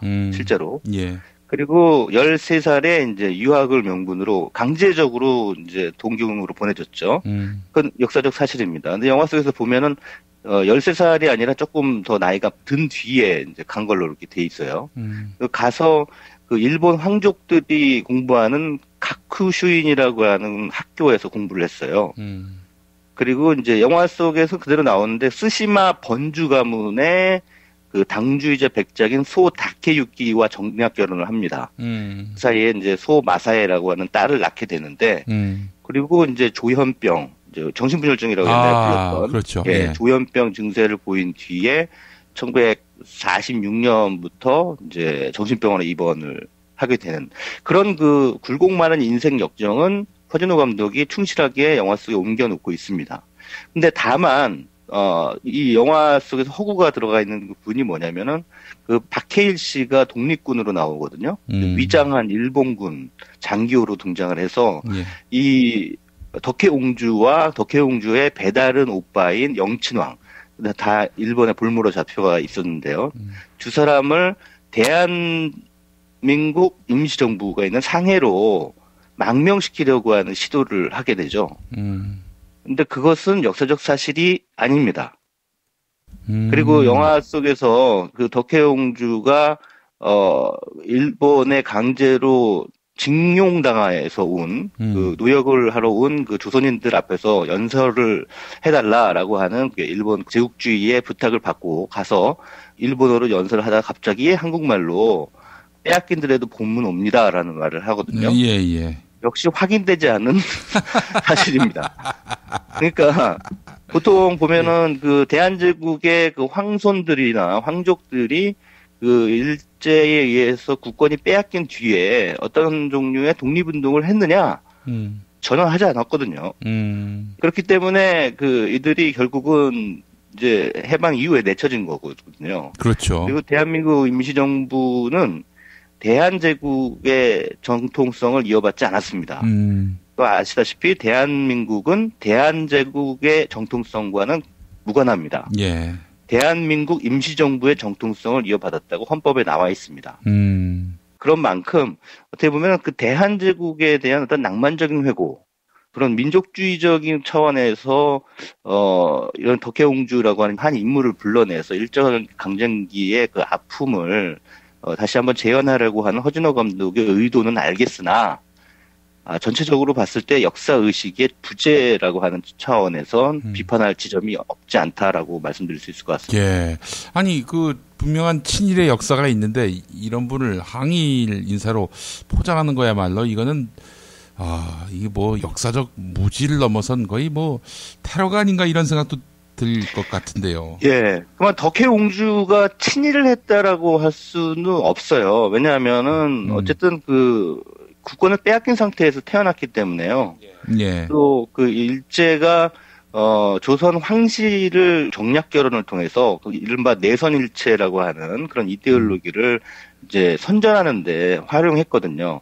그러니까 사실 국권을 빼앗긴 그 대한제국 황실은 굉장히 무능했던 그 조선 후기 봉건 왕조의 그 마지막 최후의 발악이었죠. 그리고 굉장히 무기력했죠. 예, 그런 차원에서 어떻게 보면은 경술국치 때 이 대한제국의 황손들 모두 다 하나씩 자리를 일본으로부터 인정받는, 그러니까 보장받는 그런 조건으로 경술국치가 이루어진 겁니다. 예. 그래서 사실상 어떻게 보면 나라를 백성을 판 거죠. 예. 일본에. 그러니까 전 이걸 친일이라고 보는 거예요. 그래서. 네, 그렇게도 볼 수 있겠네요. 네, 예. 자기들은 잘 먹고 잘 살고, 네, 조선 백성들은 그냥 일본에 팔아버린 그런 이제 집안의 막내 딸이에요. 예. 그리고 또 궁궐 나인과 그 환갑대 나오신. 예. 물론 그 이 인물이 가지고 있는 그 개인사적인 드라마는 역경의 연속이었고 예. 또 비극적입니다. 예. 하지만 따져보자면 그 일제 강점기를 통과하면서 덕혜옹주만큼의 역경을 겪지 않은 조선인이 있었을까요? 아, 맞습니다. 훨씬 더 많은 고초를 당했습니다. 일반 백성들은요. 예. 그러니까 그런 사람들 사이에서 드라마를 뽑아내야 되는데 예. 어떻게 보면은 우리가 조선 황실, 대한제국 뭐 이런 쪽으로 계속해서 그 한국 영화가 낭만적인 회고를 하고 있는 것이 아닌가. 그래서 제가 앞서서 예. 허준호 감독의 역사의식의 부재라고 하는 예. 말씀을 드렸던 것입니다. 예. 아이고, 참, 앞으로 역사물을 다룰 때에는, 고려해야 될 것들이 많이 있을 것 같습니다. 물론 이제 뭐 상상력, 창의력, 이런 것도 중요하겠지만은, 이게 우리가 역사를 바라보는 시각이 비틀어져서는 안 되잖아요. 갈수록 또 역사 왜곡에 대한 그 우려가 나라 안팎으로 높아지고 있는 그런 상황인데, 이럴 때 사실은 이런 문화 콘텐츠라 할지라도 어느 정도까지는 이제 이게 그 픽션이다라는 점들을 분명히 밝힌다든지 해야 되지 않겠는가. 그 후속 작업이라도 이렇게 좀 이어져서 이를테면은 뭐 어느 지점은 굉장히 많이 이 각색을 가했던 것이다라는 점들을 좀 설명을 해준다든지. 사실 제 초등학생 아들도 이 영화를 봤거든요. 네네. 그러니까 완전히 잘못된 왜곡된 인상을 갖고 왔더라고요. 그렇게 훌륭한 분이었냐 이게. 아, 그렇죠. 그게 사실 그 역사라고 하는 소재를 다룰 때 지금 말씀하신 것처럼 굉장히 조심해야 됩니다. 예. 예, 그 기둥줄거리나 팩트를 건드려서는 안 된다. 예.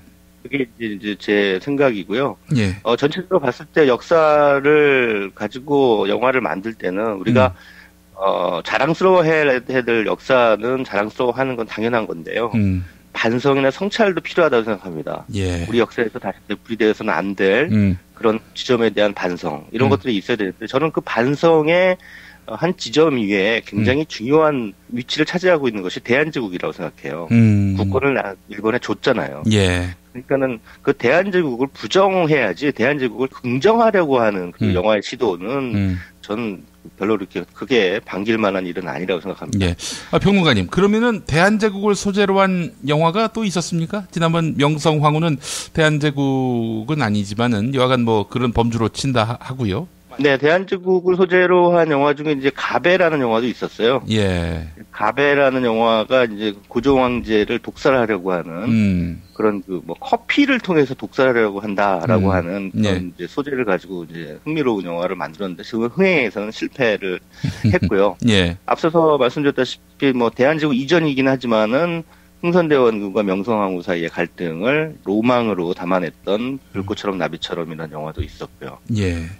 예, 그리고 또 언뜻 생각은 안 납니다만 한반도라는 영화 강우석 감독이 한반도라는 영화가 그 남북한 간의 경의선을 이렇게 이어라고 하는데 한일 합방이 지금까지도 유효하다라고 하는 일본의 억지 그거에 대해서 대항하기 위해서 고종 황제의 국세를 찾아다니는 일을 이제 하게 되는 거거든요. 그러니까 이게 참 되게 웃긴 거죠. 왜 경의선 연결을 하는데 일본이 대한제국과 맺은 계약, 이미 그것은 경수국치는 무효화된 거거든요. 예, 예. 근데 그걸 국세를 찾아다니면서 대한제국이 봐라, 이렇게 했다라고 하면서 그 국세를 근거로 그 경의선을 이으려고 하는 시도를 한다고 하는 것 자체가 말하자면 정말 무지한 민족주의죠. 어떻게 보면 1970년대쯤에 중고등학교 다니셨던 분들, 그 무슨 맹동적 민족주의적 역사 교육을 받으신 분들, 예. 그런 분들이 간혹가다 그런 오류를 저지르는 것 같아요. 아유, 알겠습니다. 아, 덕혜옹주 우리가 좀 제대로 알고 또 영화와 역사적 사실의 경계선이 어떠한지를 알고 봐도 봐야 되겠다 이런 생각을 오늘 하게 됐습니다. 자. 최강희 평론가님 오늘도 말씀 잘 들었습니다. 네, 감사합니다. 예, 고맙습니다.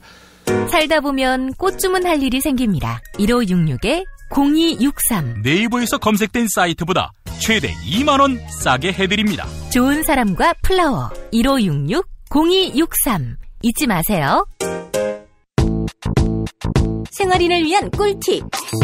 집 두 채에 월 10,000원 화재보험 카페. 화재 배상, 심지어 도난 피해까지. 여기에 더해 가전제품 고장 수리비까지. 우와, 우리 집 말고 부모님 집까지 두 집에 월 10,000원이라고요? 식당, 노래방, 임용실 같은 상가와 숙박업소, 사무실, 공장, 창고, 목조주택까지 모든 업종의 화재보험과 배상 책임보험도 상담해드립니다.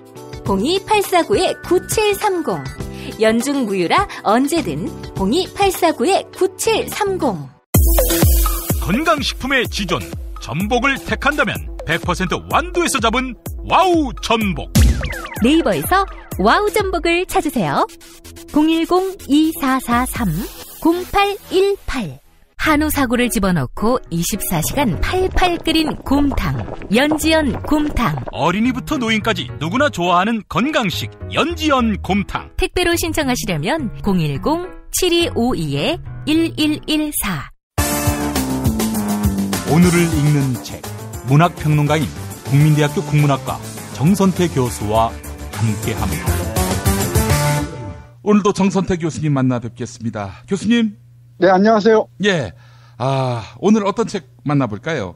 네, 오늘은 조금 어려울지 모르겠는데 임마누엘 칸트의 영구평화론을 가지고 잠깐 얘기해볼까 싶습니다. 영구평화론.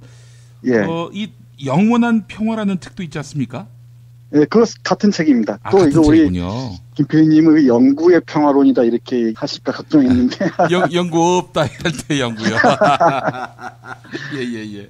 네, 영원한 평화를 위하여 이런 의미죠. 예. 제가 어제 그저께인가 우연히 차를 고치러 갔다가 정말 우연히 어떤 신문을 봤어요. 예.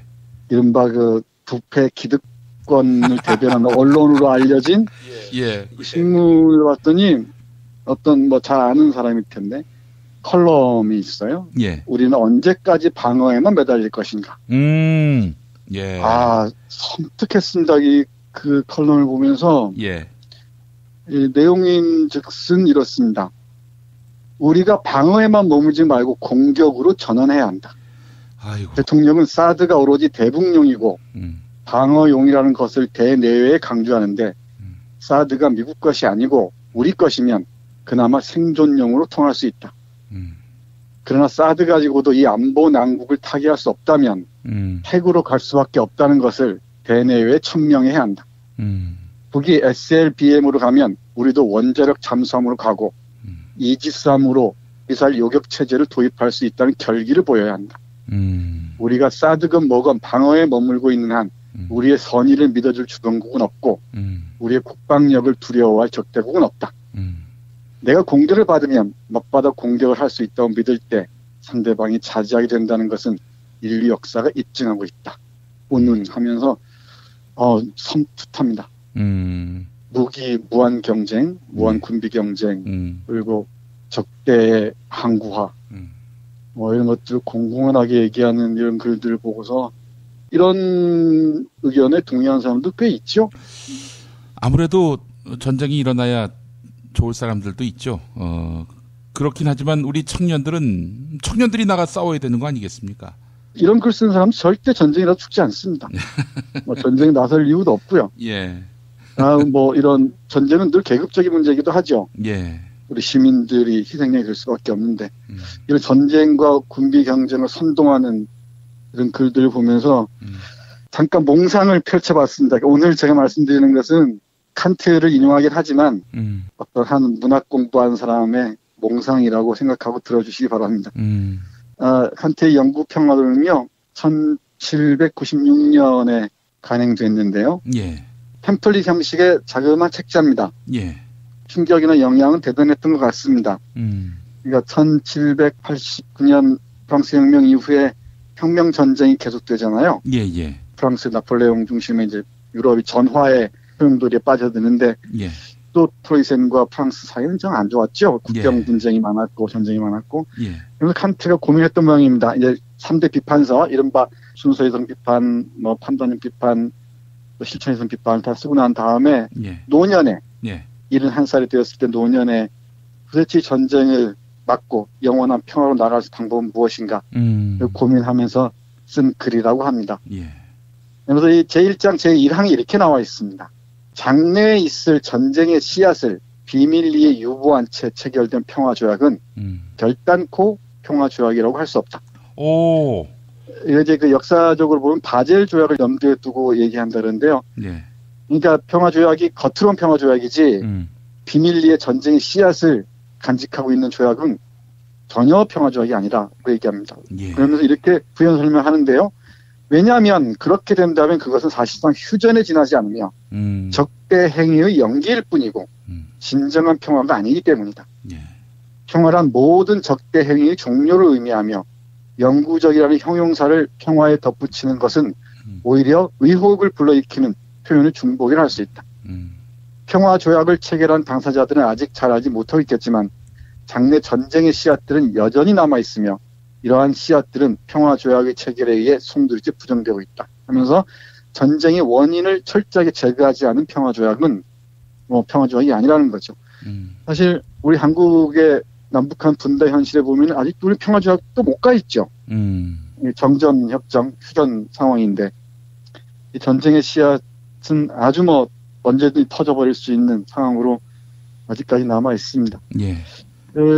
그러면서 여러 가지 저도 이제 몽상을 해보는데, 예를 들면은, 김 PD님, 우리나라 국방 예산이 얼마나 되는지 혹시 아십니까?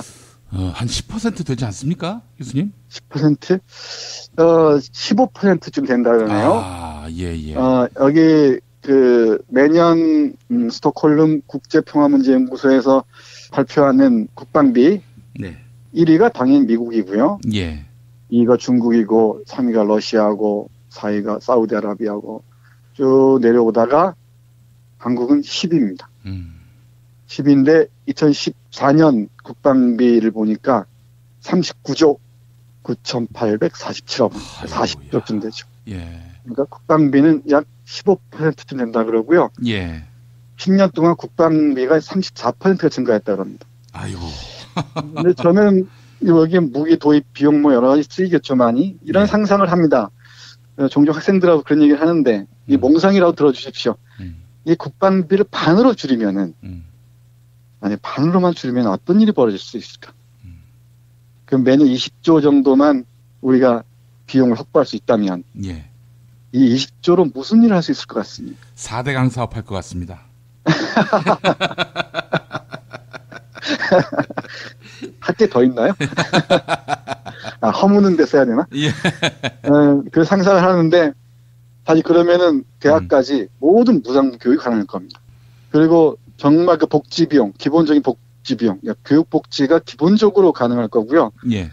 네, 아동이나 노인 복지 비용이 뭐 기본적으로 20조면 충분할 겁니다. 매년 20조니까. 이 상상하면 꿈 같죠. 예. 그리고 뭐 북한도 그 먹고 살기 힘든데 무기 개발하지 않고 인민들 먹고 사는데 좀 신경 쓴다면 얼마나 나아지겠습니까? 예. 또 하나 그런 상상도 합니다. 만약에 우리 젊은이들이 징병제가 아니고 모병제가 돼서 원하는 사람들만 군대에 간다면은 우리나라의 그 청년들의 삶의 토대가 얼마나 풍요로워질까 이런 생각도 하고요. 여러 가지 상념들이 오갑니다. 만약에 북한을 적대적으로 공존하는 존재가 아니라 타자가 아니라 정말 평화적으로 공존할 수 있는 파트너로 생각한다면 우리의 삶은 또 얼마나 평화로워질 수 있을 것인가. 정말 식민지 시대만 해도 뭐 남북한이 하나였으니까 조선이 마음대로 오갔잖아요. 그리고 저 무슨 만주까지 그리고 시베리아 횡단열차를 타고 파리까지 갈 수 있었잖아요. 예. 근데 우리는 지금 분단 상황에서 섬으로 지금 gat혀 있습니다. 이런 그 질곡을 타개할 수 있는 방법이 무엇인지 여러 고민을 하는데 다시 칸트의 길에 다시 돌아가면은 칸트가 상당히 그 우리가 생각하는 이상으로 레디컬합니다. 이런 주장하는 거 보면은 상비군 문제를 말씀드렸는데요. 근대 국가는 상비군이 있어야 되죠. 관료제와 상비군은 반드시 있어야 됩니다만은 이 칸트의 그 제1장 3항에 보면은 영구평화론 이렇게 적혀 있습니다. 상비군은 시대의 흐름과 함께 완전히 폐기되어야 한다. 왜냐하면 상비군은 항상 무장한 채로 출격 준비를 갖추고 있음으로써 다른 나라들을 끊임없이 전쟁으로 위협하고 있기 때문이다. 상비군이 자극하게 되면 서로 간에 무제한의 군비 확장 경쟁에 돌입하게 되며 이로 인해 군사비가 증가하고 마침내 평화를 유지하는 쪽이 단기적인 전쟁보다 오히려 더 큰 압박이 되며 이 압박을 피하기 위해 상비군 자체가 선제 공격의 원인이 되고 만다 등등. 이렇게 하면서 상비군의 존재 자체가 평화를 위협한다 얘기하면서 칸트는 시대의 흐름에 따라서 상비군 자체가 폐기를 하는 얘기를 합니다. 사실 그 세계적으로 이 전쟁 비용을 정말 조금만 줄일 수 있다면 외교적인 노력이나 대화 채널을 가동해서 다양한 방식을 통해서 전쟁 비용을 줄인다면 우리가 얘기하는 아프리카의 굶주림이나 중동의 여러 가지 그 사태들이 있죠. 이 국제적인 분쟁되는 것들이 많이 줄어들면서 정말 평화를 얘기할 수 있을 것 같은데 왜 이렇게 요원하기만 한지 이런 여러 가지 뭐 생각을 하게 되네요. 그런데 정작 우리나라의 영향력 있는 신문의 대기자라는 사람이 소기자도 아니고 이 대기자라는 사람이 아무렇지도 않게 이제 군비 경쟁에 돌입해야 우리가 자존감을 확보할 수 있다는 등 이렇게 주장하는 거 보면서 이런 몽상이 정말 몽상에 지나지 않는 게 아닌가 싶기도 하고요. 그러나 이런 몽상들이 이런 꿈들이 여럿이 모이면은 또 이게 하나의 실천의 계기들과 결합하면은 그건 하나의 평화운동의 흐름으로 갈 수가 있겠죠. 실제로 몇 년 전만 해도 제가 학생들 데리고 문학기행을 개성으로 다녀왔었습니다. 개성이요? 지금도 그 출경, 입경 그러잖아요. 우리 거기 가면은 그 출경 명찰이 있습니다. 그건 제가 안 버리고 있는데 우리 문창과 대학원생들하고 개성 가서 개성 시내 지나고 박연폭포도 보고요. 그러니까 보면서 그 북한 안내원들하고 얘기도 하고 뭐 다 사람들이죠. 그런 게 참 옛날 희미한 옛사랑의 그림자가 돼버렸습니다. 전쟁이나 군비 경쟁 이런 게 아니라 정 발상을 바꾸어서 북한을 적대자로 볼 게 아니고 평화적으로 공존해야 할 대상으로 바라보고 대화를 통해서 좀 물꼬를 열어간다면 이 동아시아를 어떤 냉전의 소용돌이로 이 말려들게 하는 게 아니라 평화의 하나의 축이 될 수 있는, 허브가 될 수 있는 가능성이 열리지 않을까요? 근데 이제 중국이나 일본에 완전히 휘말리면서 남북 적대 관계가 이렇게 계속 고조되면은 뭐 영락없이 우리 사회가 어떤 식으로 밀려갈지는 뭐 불보듯 뻔하죠. 다시 이럴 때일수록 이 칸트가 주장하는 영국 평화론을 꼼꼼히 읽어보면서 이런저런 생각을 하게 되네요. 예. 네, 이것뿐만 아니라 이 영국 평화론은 뒤에 이제 난민들 어떻게 대할 것인지, 뭐 이 외국인들과 어떻게 공화국에서 만날 수 있을 것인지 상당히 우리가 참고해야 할 언급들이 아주 많습니다. 아이고, 18세기에 벌써 그런 고민들을 했다는 것 자체가 뭐 말 그대로 선각자네요. 네, 놀랍죠? 예. 네, 칸트 하면 미리 어렵다고 주눅드는데 그러실 필요 없습니다. 다 사람이 말인데 뭐 어렵겠습니다.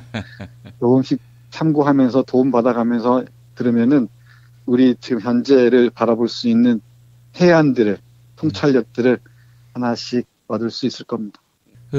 중앙일보도 그런 분이 있죠. 한 3일만 우리가 참자. 그러면 점령할 수 있다.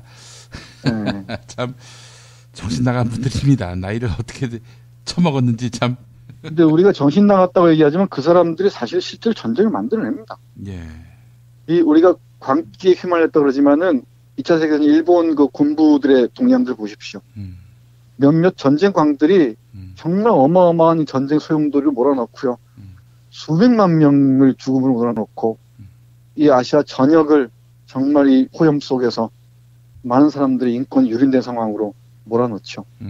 끝없이 웃을 게 아니라 끝없이 견제해야 되고 그런 망발이나 이 광기라고 이렇게 그냥 우리가 맹소할 게 아니라 그 사람들을 계속 견제하고 그 사람 도대체 의도하는 바가 무엇인지 이런 문제들을 계속 제기해야겠죠.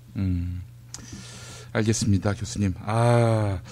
뭐 전쟁은 아니더라도 이런 그 긴장 국면이 조성돼야 권력을 유지할 수 있기 때문에 사실은 계속 상대를 도발하고 자극하고 그러는 거 아닌가 싶은 생각이 그렇죠. 좀 듭니다. 이런 우리 조지 오웰 1984에서도 이렇게 국지전을 통해서 늘 쇼를 하잖아요. 예.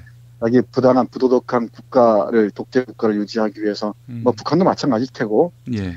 그래서 이런 여러 고민들을 하게 되는데 앞으로 제가 다른 소설 작품이나 다른 글을 통해 전쟁이 얼마나 참담한지는 우리 청취자 여러분들과 함께 공유할 시간이 있을 텐데요. 예. 이런 유력지의 대기자의 컬러를 보면서 찾아온 상념이었습니다. 예. 교수님, 만약에 개성관광의 문이 다시 열린다면은 그때 김용민 브리핑이 주최를 해서 청취자와 함께 개성여행 한번 좀 이끌어 주시죠. 좋죠. 가이드는 자신 있습니다. 예. 알겠습니다. 네. 교수님 말씀 잘 들었습니다. 네, 고맙습니다. 제주에서 친구랑 재미있게 놀고 싶은데 문자당에 물어봐. 원룸 구할 때 주의할 점? 문자당에 물어봐. 수술 입원 후에 보험금 받았나 확인은? 문자당에 물어봐. 친환경 유기농 농산물 어디서? 문자당에 물어봐. 집수리 견적, 생활, 보험, 법률도 문자당에 물어봐. 혹시 내 반쪽도? 포털이나 카카오톡, 텔레그램, 페이스북 어디서든 문자당을 검색해보세요. 잠깐! 불법적인 일은 사양합니다. 1946년 화순 탄광 사건을 극화한 역사 팩션 뮤지컬 화순 1946. 올해는 100여 명의 배우들과 30여 명의 스태프들이 광화문 광장에서 일어설 준비를 하고 있습니다. 광장의 정신에 따라 티켓은 판매하지 않으며 누구나 관람하실 수 있지만 여러분들의 응원이 필요합니다. 텀블벅에서 화순을 검색하세요. 그럼 9월 8일 저녁 8시 광화문 북축광장에서 만나요. 한국은 독재를 해야 돼. 하나님이 독재 아니었어, 하나님. 이런 걸 해결한 분이 고 박정희 대통령인 줄로 믿습니다. 특별히 전두환 사령관을 위해서 하나님 앞에 기도합니다. 누가 경제 살려달라고 대통령 세웠어?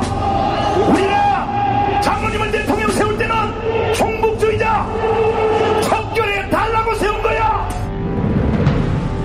혐오를 부추기고 자본에 탐닉하는 교회. 그렇게 예수로부터 멀어진 한국 개신교를 전면적으로 해부했습니다. 한국 개신교와 정치. 한국 개신교에서 가장 핫한 인물 문화학 박사 김용민이 심혈을 기울여 만든 한국 개신교와 정치. 소명출판에서 나왔습니다. 네, 매일 일부 코너지요. 뉴스 듣기 평가 당첨자. 이김 출판사에서 협찬하는 사인과 다면체와 별과 패턴 보내드리고 있습니다. 요즘 많은 분들의 힐링 방법 가운데 하나가 바로 컬러링북입니다. 일상의 스트레스에 지친 사람들이 멍 때리기용으로 많이 하는 컬러링북. 그런데 소개해드릴 책 사인과 다면체와 별과 패턴, 이 책은 세계 최초로 수학을 그림으로 표현했습니다. 색상이 존재하지 않은 수학에 정교하면서도 추상적인 아름다움을 채워가는데요. 원래는 어른용으로 제작됐는데 초등학교 고학년 이상 학생들에게 뜨거운 반응을 사고 있다고 합니다. 수학적 개념과 패턴을 색으로 채우는 컬러링북. 세계 유수의 수학자들과 사이언스지 등의 추천을 받은 베스트셀러. 사인과 다면체와 별과 패턴. 사인과 다면체와 별과 패턴. 여러분의 많은 관심 바라겠습니다. 그리고 매주 금요일 정답자 가운데 한 분에게 거제도 펜션 이용권을 드리고 있죠. 거제도에서 펜션을 운영하고 있는 청취자께서 협찬해 주셨습니다. 일주일에 한 분께 펜션 2인실 이용권을 드립니다. 두모실 펜션, 네, 두모실 펜션입니다. 경남 거제시 장목면 율천 두모로 154-43. 경남 거제시 장목면 율천 두모로 154-43. 네, 거가대교 남해바다가 한눈에 보이는 절경입니다. 두모실 펜션, 여러분 많이 기억해 주시기 바라겠습니다. 네, 어제 정답자 두 분 소개하겠습니다. 그런데 두 분 다 이메일을 안 적어주셨습니다. 이메일 적어주셔야죠. 그래야 주소를 물어볼 거 아닙니까? 네, 앞으로는 정답, 이메일 주소, 사연을 반드시 남겨주시기 바라겠습니다. 아이디 길수영 감정이님, 정답은 4번 수출입은행. 예, 보기 중에서 국책은행을 골라달라 이런 질문이었죠. 수출입은행이었습니다. 길수영 감정이님, 경기도에서 고등학교 한국사를 가르치고 있습니다. 요즘 학교에서 수업을 하다 보면 학생들도 사회에 많은 관심을 갖고 있는 것 같습니다. 국정교과서 초안이 나왔다고 들었습니다. 역사교과서 국정화 이슈가 조용히 묻히는 것 같아 아쉽습니다. 국정교과서 이슈를 한번 다뤄주셨으면 합니다. 늘 잘 듣고 있습니다. 네, 알겠습니다. 자, 먼동 새벽님도 정답 4번 수출입은행 맞히셨는데요. 곧 추석입니다. 지금 서울에 살고 있지만 고향은 경주입니다. 고담도시라고 불리지요. 고담은 영화 배트맨의 배경이 되는 암담한 디스토피아로 묘사되는 도시입니다. 3년 전 설에 고향 경주에 내려갔을 때입니다. 큰 조카가 일배를 하는지 황당무계하게도 박근혜 정부를 옹호해서 놀랐습니다. 저는 안타까운 마음에 이야기를 나눴지만 조카는 화를 내며 목소리를 높였습니다. 그런 젊은 조카를 보면서 암담한 미래를 느꼈습니다. 예, 똥인지 된장인지는 맛보아야 아는 젊은 조카인 것 같습니다만은, 예, 올 추석에는 불통에 오기만 부리고 있는 박근혜 정부를 두고 무슨 말을 할지 고민입니다. 네, 이런 말씀 남겨주셨습니다. 고맙습니다. 이종황의 허리디스크쇼로 이어갑니다.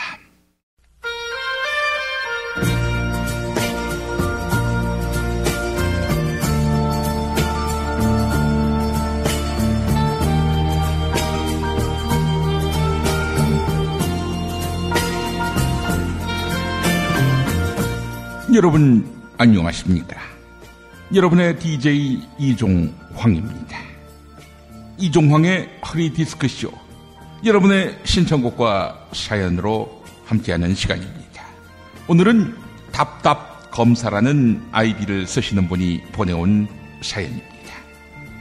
이 선생님 안녕하십니까? 저는 남들이 말하는 공안검사입니다. 옛날에는 사자 돌림만 해도 열쇠 서너 개는 보장받던 우리 사회 엘리트 중에 엘리트죠. 저는 유우성이라고 화교 출신 촌딱을 간첩으로 만들다가 일이 풀리지 않아 고초를 겪는 중입니다. 저는 설경구의 대사처럼 나 돌아갈래 이러면서 예전으로 돌아가고 싶습니다. 검찰이 발표하면 그것이 곧 사실이요, 진리요, 정의였던 시절이 있었지요. 지금은 언론이, 민주사회를 위한 변호사 모임이, 법원이 태클을 걸고 있어서 검찰이 검찰이 아니게 됐습니다. 확실한 증거를 제시하지 못하면 망신스러운 무죄 판결이 나게 되니까요. 게다가 오늘은 간첩으로 판결나기는커녕 간첩이라면서 우리 검찰이 제시한 증거가 조작된 것으로 드러났고, 그렇게 해서 무죄로 빠져나간 유성에 대해서 최소한 나쁜 놈으로라도 만들어야 되겠다면서 우리 검찰이 낸 기소가 기각됐습니다. 대망신을 당한 것입니다. 이 선생님, 저희 보고 검사하지 말라는 이야기일까요? 지금이야 우병우 선배가 정권의 이긴자로서 버티고 있지만 참으로 위태로운 검사의 위상입니다. 이 선생님, 검찰의 명예를 지키면서 유성을 제거할 카드는 없을까요? 네, 이런 안타까운 사연이었습니다. 자유와 진리를 위한 무명의 헌신, 네, 이게 바로 검찰의 캐치프레이즈가 아니겠습니까? 네, 그거 국정원 옛날 구호라고요? 자유와 진리를 위한 무명의 헌신이 국정원 구호였다는 겁니까? 이 절망의 시대에 웃음까지 주시는군요, 우리 국정원이. 이 방법은 어떨까요? 유성을 납치해서 2억짜리 향응을 받게 하는 겁니다. 그래 놓고는 2억 향응 받았다라면서 검사 출신 김진태가 폭로하게 하는 겁니다. 네? 수법이 너무 뻔하다고요? 역풍이 일어날 수 있다고요? 아직 이야기가 끝난 게 아닙니다. 끝까지 들어보시기 바랍니다. 일단 유성이를 배에 태워서 향응을 받게 하자는 거 아닙니까? 그 배를 북한으로 향하게 하는 겁니다. 그래서 유성은 곧 간첩으로 드러났다, 이런 그림이 완벽하게 완성되도록 말이죠. 네? 그거 발각되면은 검찰 문 닫게 된다고요? 야, 이 새끼야, 그럼 좀 조작을 하지 말든가, 어? 사기를 쳐도 좀 사기답게 쳐야지, 어? 지금까지 간첩단 사건 중에 조작 아닌 게 있었냐? 하여간 이런 어처구니 없는 사연은 바로 처리해야 됩니다.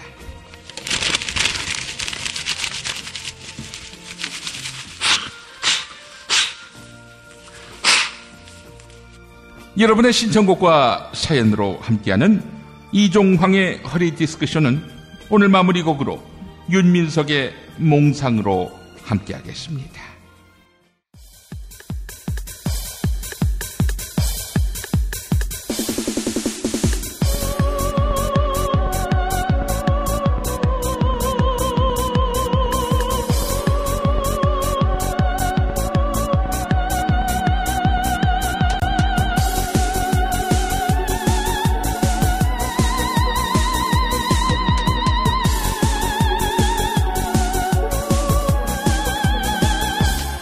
나에게 국가보안 법과 안기부를 빌려준다면 한 달 안에 한 나라당 간첩단 사건 만들 수 있지.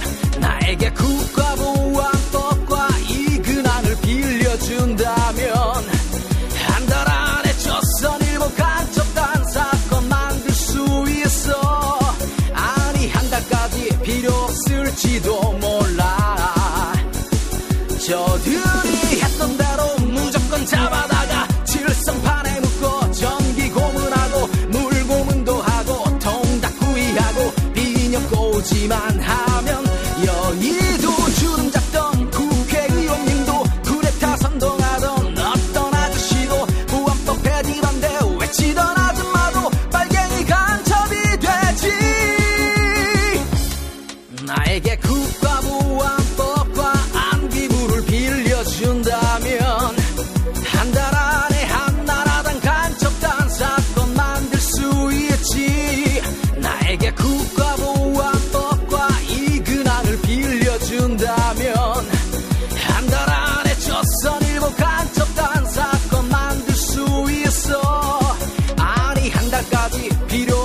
있을지도 몰라.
김용민 브리핑과 함께한 시간 어떠셨어요?